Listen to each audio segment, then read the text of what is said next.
Shalom jemaat yang dikasihi oleh Tuhan. Renungan kita akan diambil dari kitab Matius, pasal yang ke-14 ayat 25 sampai dengan 31. Kira-kira jam 3 malam datanglah Yesus kepada mereka berjalan di atas air. Ketika murid-muridnya melihat dia berjalan di atas air, mereka terkejut dan berseru, "Itu hantu!" Lalu berteriak-teriak karena takut. Tetapi segera Yesus berkata kepada mereka, "Tenanglah, aku ini, jangan takut." Lalu Petrus berseru dan menjawab dia, "Tuhan, apabila Engkau itu, suruhlah aku datang kepadamu berjalan di atas air." Kata Yesus, "Datanglah."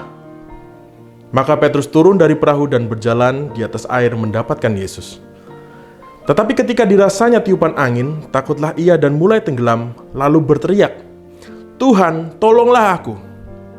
Segera Yesus mengulurkan tangannya, memegang dia dan berkata, "Hai orang yang kurang percaya, mengapa engkau bimbang?" Pertolongan dan mujizat Tuhan itu nyata dan selalu ada. Tuhan segera memberikan pertolongannya jika itu memang pada waktunya. Waktunya Tuhan. Mengapa seringkali pertolongan Tuhan seakan jauh? Tidak segera datang. Datang tapi mepet. Karena tolak ukur yang kita pakai adalah waktunya kita, bukan waktunya Tuhan. Tuhan bisa segera jika itu memang kehendaknya. Tuhan segera memegang Petrus ketika saat ia akan tenggelam. Diikuti dengan teguran, "Kenapa kamu bimbang?" Dan segala hal yang terjadi adalah untuk menunjukkan bahwa Yesuslah Tuhan. Dan itu membuat murid-muridnya menjadi percaya.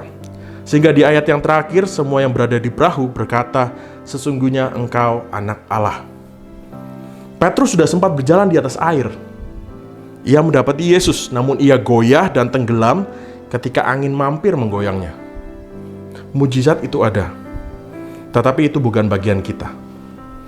Bagiannya Tuhan. Bagian kita adalah tetap percaya dan tidak bimbang. Seperti Petrus, kita masih bisa goyang, tetapi seperti Petrus, kita terus belajar untuk percaya bahwa Yesuslah Tuhan. Mari kita berdoa. Ya Allah Bapa, kami sungguh mengucap syukur atas perenungan hari ini. Kami boleh melihat kebaikan Tuhan yang selama ini ada dalam hidup kami. Kami boleh melihat banyak hal terjadi dan mungkin itu bisa dipandang sebagai mujizat, karena dengan kemampuan manusia terkadang itu sulit untuk terjadi. Ajarkan kami untuk tetap percaya bahwa pertolongan Tuhan ada untuk kami, karena kami percaya bahwa kasih Tuhan sungguh nyata dan ada bagi setiap kami. Kiranya Allah Roh Kudus jangan berikan kami kebijaksanaan untuk senantiasa bertahan, kuat bertahan dalam percobaan dan segala yang sulit yang mungkin kami hadapi.